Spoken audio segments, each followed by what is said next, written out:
You got into the safety business because you wanted to protect people, but somewhere along the way, the job started controlling your time, your schedule, your priorities, even your income potential.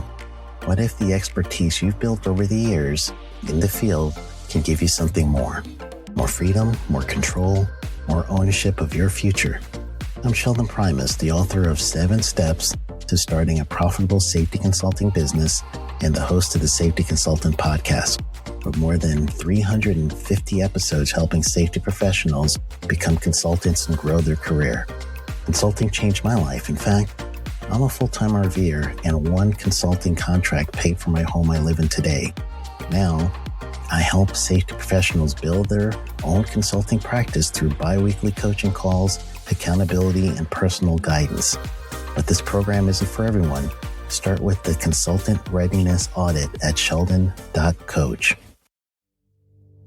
What if everything we thought we knew about safety was just interference? From the host of the Rated R Safety Show and the founder of Safety FM comes the complete Signal Transmission Trilogy, now available in one powerful edition. Safety, in my opinion, the book that started the conversation. Safety Mutation, where the boundaries of culture, systems, and belief begin to break. And now, Safety Transmission, the final piece of the signal. For the first time, all 3 books are together in one volume. The Signal Transmission Trilogy, Complete Edition. This isn't just about compliance. It's about consciousness. It's about decoding the way we think, lead, and live, inside and outside the system. Whether you've been following the signal since the beginning or you're just now tuning in, this is the version to own. Search Signal Trilogy on Amazon or visit safetyfm.com to get your copy now.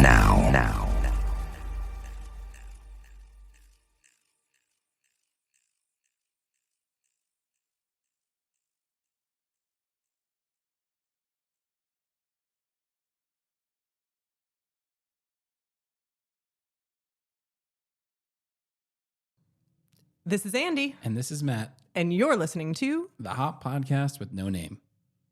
What a dumb name. It's so stupid.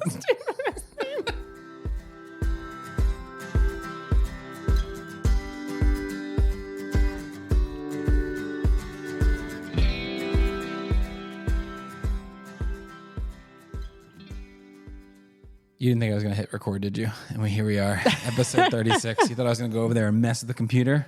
No. You just We're on. We're here. And I like We're that ready. Today my chair is facing away from you. So I don't really have to listen to you. I'm forced to because there's headphones on my head. But I'll ignore you the best I can.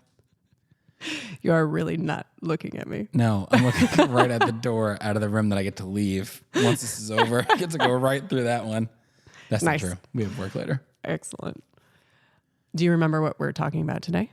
I do, because I listened to the episode on the way up here. You listened to Because our own you- podcast on the way out. Correct. That's how narcissistic I am. I cut you out too. I skip through the parts that you're talking. I just go through and listen to mine.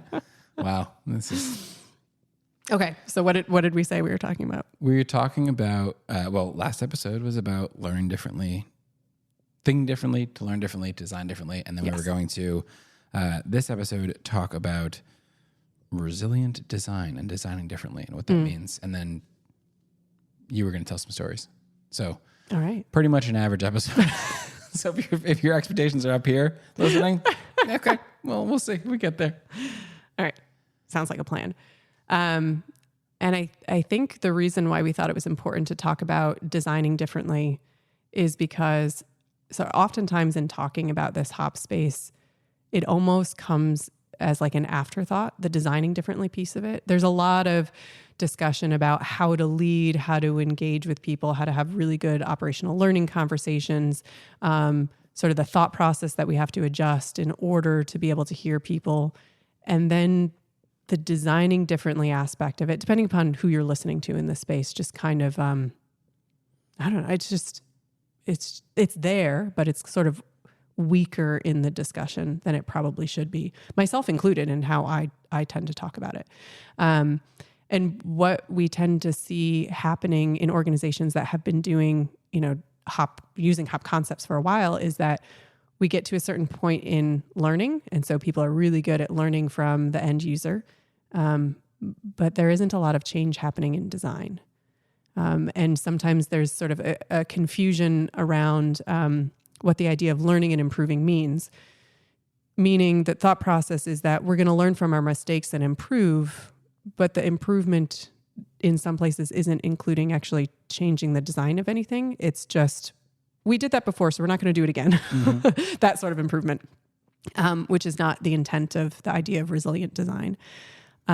Which let me just reiterate that. So we before we got on the call, we're talking about where the goalposts are. When am I doing? What am I, why are we even doing this HOP stuff? What is the point? Where do I get? Where's the finish line, right? And so I think traditionally, or maybe most common thought is, I'm at the finish line. I've done HOP, or I'm doing HOP when we're at a place where we can operationally learn or do learning teams well. Mm-hmm. And put in solution sets from them. We right. define the problems very well, and then we use those doing the work to create the solutions, and then we put them in. Yes. And that's it. We've done it. We've nailed it. We've done HOP, check, on to the next. And what we're saying is there's actually a whole nother lap to this race. It is this idea of resilient design. And it can happen within operational learning, right? Like that's the intent of being able to define the problems well, and putting in improvements.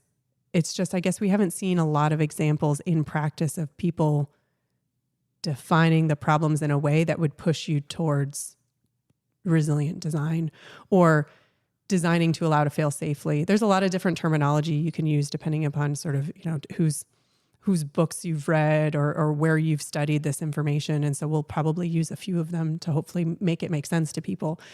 But the idea of designing something that can account for or absorb variability. So you're going to have real life variability. And part of that comes from humans being humans, right? We're adapting in the moment, but we're also making errors and mistakes. And part of it comes from other variability of just environmental variability or process variability in terms of, the inputs to your process. There's a lot of it. And you can design in a way that can absorb some of that. So even if you have unforeseen, unplanned, unscheduled changes to things, the end result isn't catastrophic. And there's kind of two pieces of the puzzle that become really important. The first is that you can't predict everything. And so even designing in this space, in this resilient design space, because we can't predict everything, it's really hard to design for everything, which means that this idea of learning and improving quickly becomes important. We don't even know there's a problem unless we're really good at operational learning and we can sort of catch weak signals and have conversation and see things are changing as close to real time as possible. Because although we can't predict ahead of time that something unpredictable is going to happen, certainly we can see as it's happening and learn from people as it's happening. The other piece is in places where we know something bad has occurred, can occur, will occur, designing to allow us to fail safely in those circumstances. And that's kind of the place that I don't know we do necessarily well in a lot of organizations is, hey, we already know that this really bad outcome has happened. Or we've seen that the pieces of the puzzle for it to happen are there. And we spend a lot of time trying to prevent those pieces of the puzzle coming together, but we don't always look at the mitigation aspect of it, of just saying, okay, I'm going to take it as a given that at some point there's going to be enough variability, whether that's a person messing something up or something else, that we are going to get to this, what you could call it loss of control. We're going to get to this bad place, this place none of us ever really wanted to be in. And then asking ourselves the question of, well, now what? Let's assume we're here, and now what? Which I think Dr. Todd Conklin says we want to design for not if, but when, right? When we're in that place. So just to be clear. Yes. What we're saying is if you're doing operational learning, great. Keep doing it. If you're defining problems well with your teams, great. If you're then making changes, great.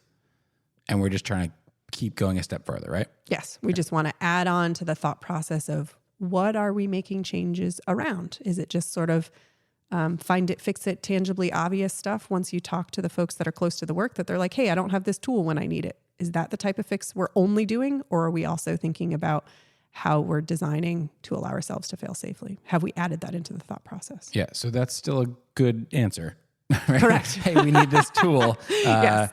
Yeah. Well, sorry, you don't get it. Andy and Matt put out an episode that means we have to really think about resilience. And so I can't give you this tool yet until, no, get them the tool. And then also when you're looking at your system, start thinking about it in this way. Yes. And I don't know a better way of talking to this place that we're trying to get you to without using a story or an example, because I just, maybe I'm just not smart enough to teach it any other way, but maybe. Probably. But what I think might be helpful is if I talk to the first time that designing to fail safely made sense to me. And then maybe people can extrapolate that thought out to other places. Because the first time that type of design made sense was unfortunately in the wake of a really serious event where we had an employee that was working with a rotating drill bit, and he got his fingers very seriously injured, actually all of them broken, and lost 2 of them and a tendon. And part of how that happened was in working, if you can picture an end mill, if not just picture a rotating drill bit.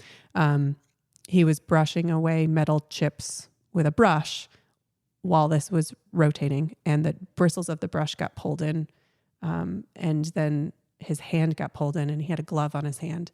And so the fingers of the glove got pulled in, and then he instinctively grabbed for the hand that was pulled in with the other hand, and that hand got pulled in, and he was able to turn off the end mill with the emergency stop with his forehead. But by then the damage to his hands had already been done. I went to the hospital right after this event and met the employee, and I met him there. And I remember very distinctly a moment in time. He was actually in so much shock. He wasn't in pain, I don't think, at the time. And he was talking out loud. I would have told you he was talking to me if you asked me, but in retrospect, he probably didn't even process that I was sitting there. And I remember he was looking down at his hands, and every finger that he had remaining was going in the wrong direction. And as he was looking at his hands, he said, I'll never be able to do my job again, will I? And this is a person that's doing a lot of maintenance work, very, hands-on, intense. And the answer is probably not. He probably wasn't going to be able to do the same job. And there's a deeper meaning there, right? I imagine his entire career. Correct. And the livelihood that he provided with his family. Yes. Was based off of doing this work. And I had an enormous amount of empathy in that moment, but that feeling was competing with frustration, anger, a feeling of helplessness and hopelessness. Because from the seat I was in, I felt personally responsible for the fact that this event had happened, right? I was an environmental health and safety leader covering this area, and I felt personally responsible that I had not done enough to prevent the event. That was my thought process at the time. I hadn't done enough to prevent this event. And at the same time, we had some rules in place that were designed to prevent the event that from the initial analysis of what had happened seemed like they had been broken. And then later on, we found out conclusively that these rules had not been followed. And the 2 rules I was very frustrated about was the fact that on that specific piece of equipment, we had a rule that you shouldn't wear gloves. And actually, that was a standing rule at the facility. You never wear gloves around rotating equipment. And it was such a specifically talked about rule that I personally had put a sticker on that very piece of equipment, like a yellow sticker that says, do not wear gloves while operating. And he had been wearing gloves.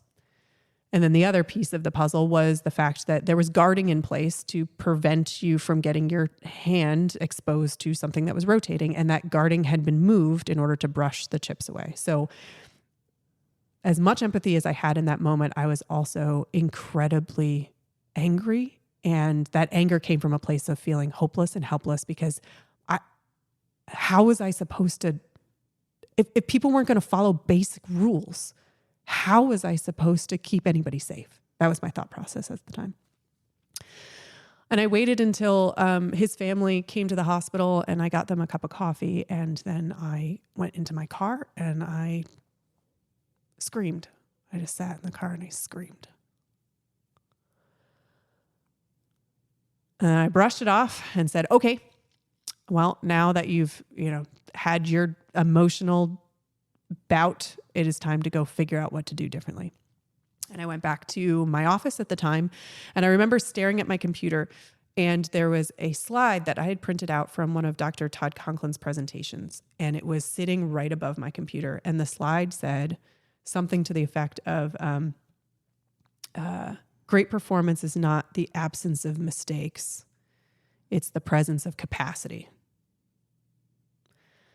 And I conceptually vaguely understood what that meant, but that was about as much as I understood. Like it was really interesting words, and I had printed that slide out because it felt important, but I could not at the time have articulated what it actually meant.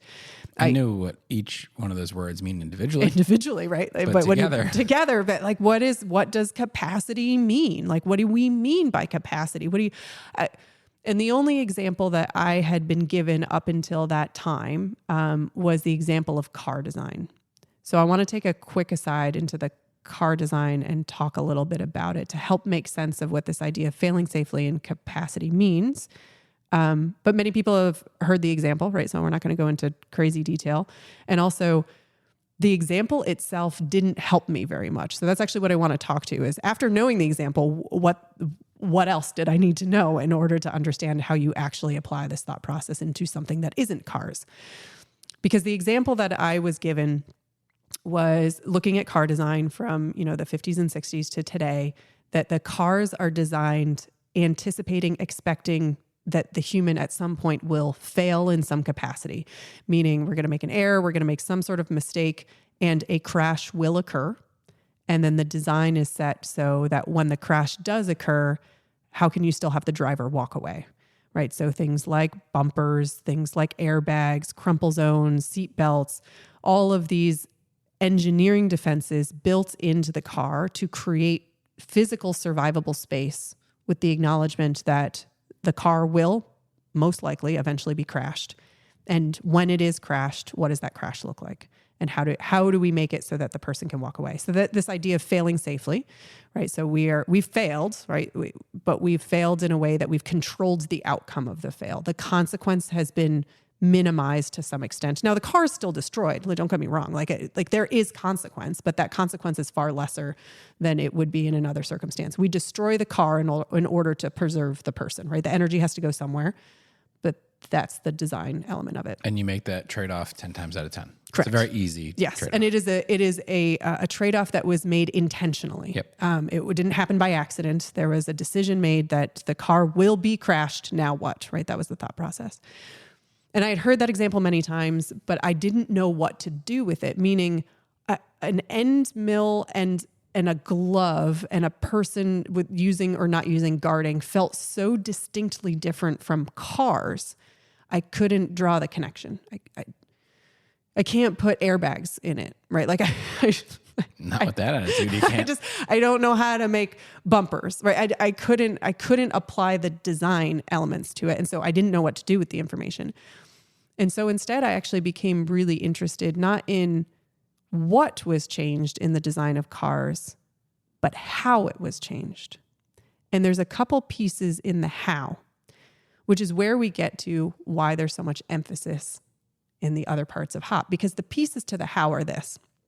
The first piece is the recognition that people are fallible and there will be an accident, which is sometimes hard for us to admit to ourselves, right? We want people to be perfect. We want our processes to be perfect. So you have to first say it will happen. Maybe not super frequently, but we're going to change the probability in our mind from some number that we've calculated to 1, and we're just going to use that as the assumption. It will happen, and then now what?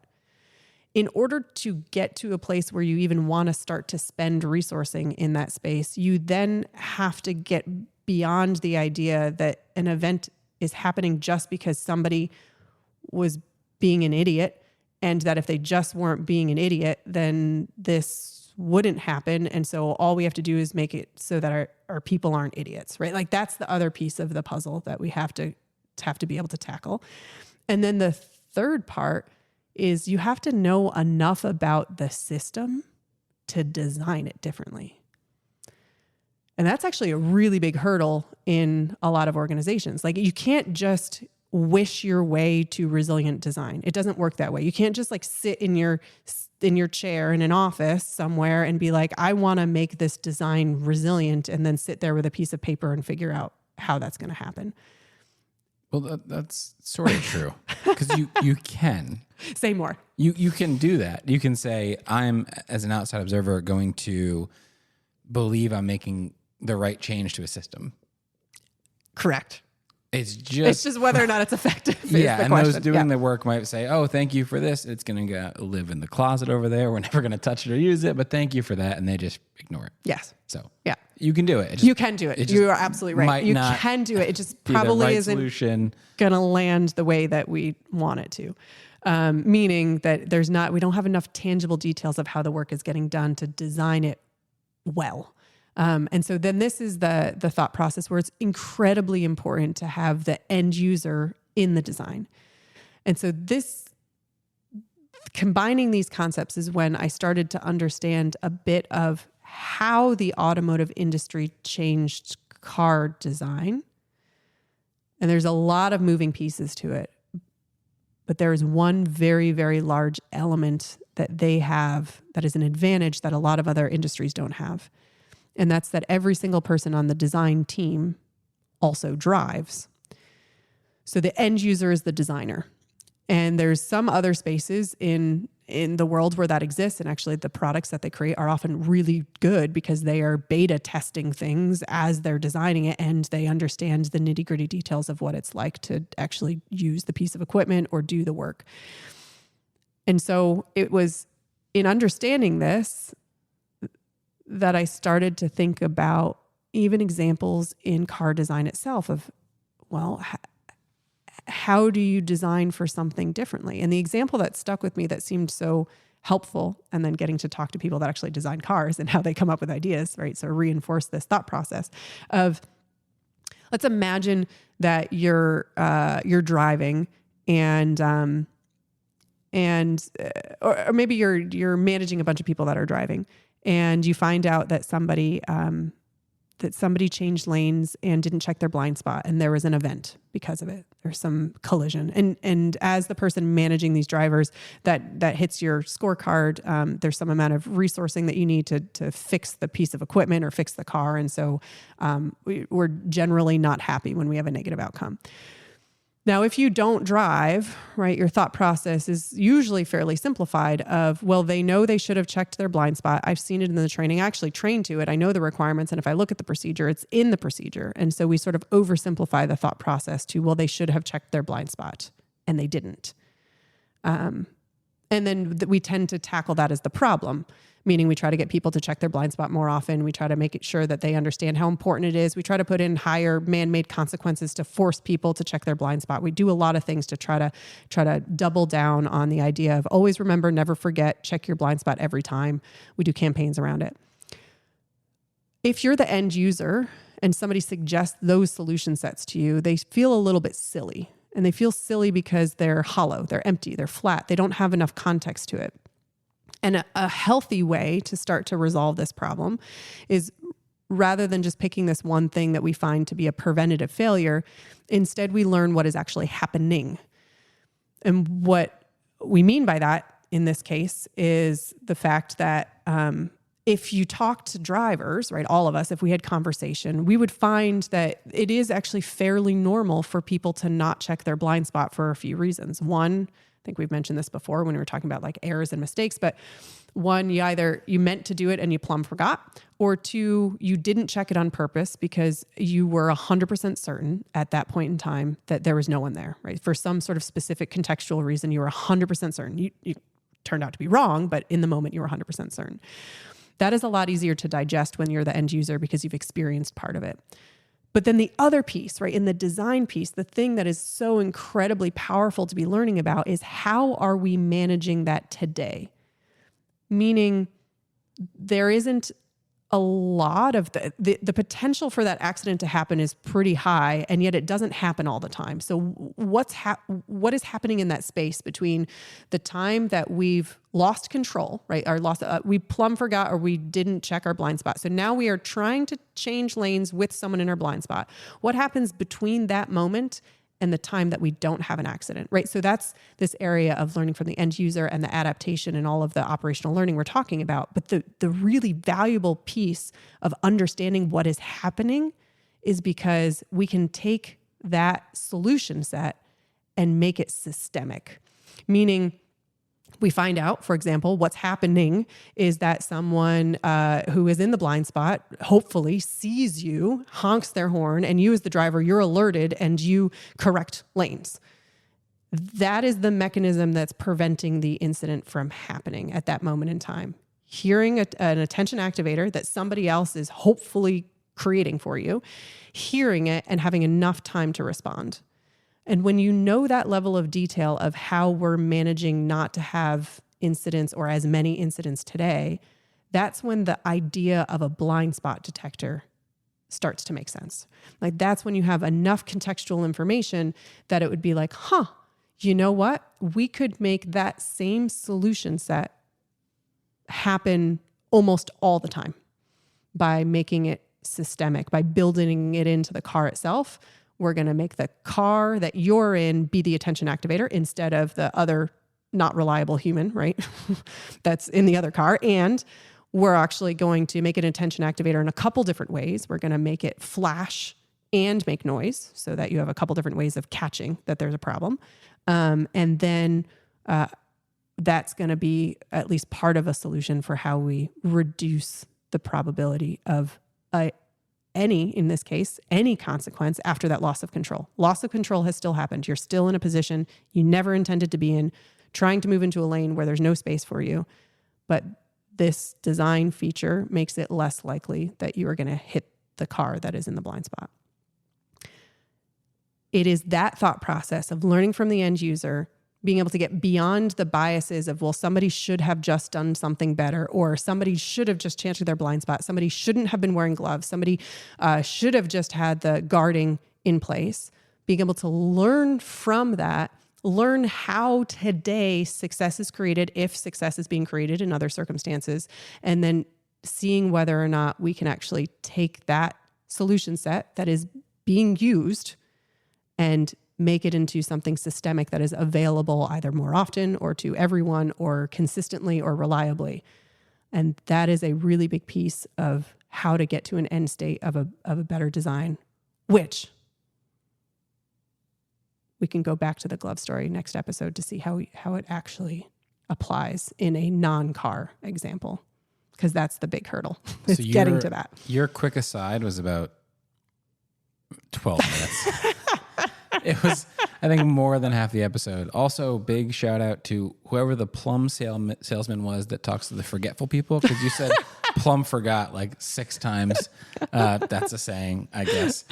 So thank you all for listening. We're going to pick up the story about the actual event, the wearing of the gloves, the resilient design within the use of the gloves, which we call the glove story. So we're going to pick up finish the glove story next episode. Yeah. We'll see you then. Thanks for listening.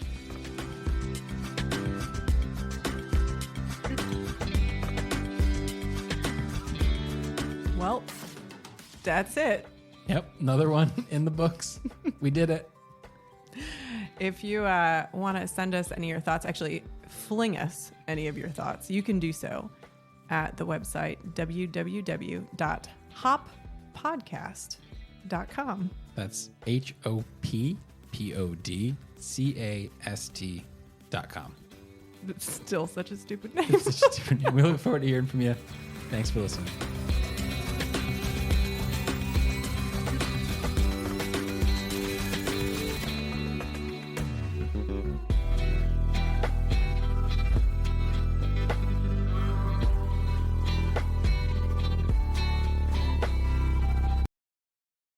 You got into the safety business because you wanted to protect people.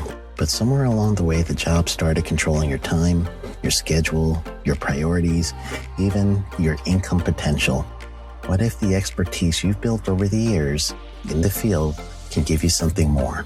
More freedom, more control, more ownership of your future. I'm Sheldon Primus, the author of 7 Steps to Starting a Profitable Safety Consulting Business and the host of the Safety Consultant Podcast, with more than 350 episodes helping safety professionals become consultants and grow their career. Consulting changed my life. In fact, I'm a full-time RVer, and one consulting contract paid for my home I live in today. Now, I help safety professionals build their own consulting practice through bi-weekly coaching calls, accountability, and personal guidance. But this program isn't for everyone. Start with the Consultant Readiness Audit at sheldon.coach. What if everything we thought we knew about safety was just interference? From the host of the Rated R Safety Show and the founder of Safety FM comes the complete Signal Transmission Trilogy, now available in one powerful edition. Safety, in my opinion, the book that started the conversation. Safety Mutation, where the boundaries of culture, systems, and belief begin to break. And now, Safety Transmission, the final piece of the signal. For the first time, all 3 books are together in one volume. The Signal Transmission Trilogy, Complete Edition. This isn't just about compliance. It's about consciousness. It's about decoding the way we think, lead, and live, inside and outside the system. Whether you've been following the signal since the beginning or you're just now tuning in, this is the version to own. Search Signal Trilogy on Amazon or visit safetyfm.com to get your copy now.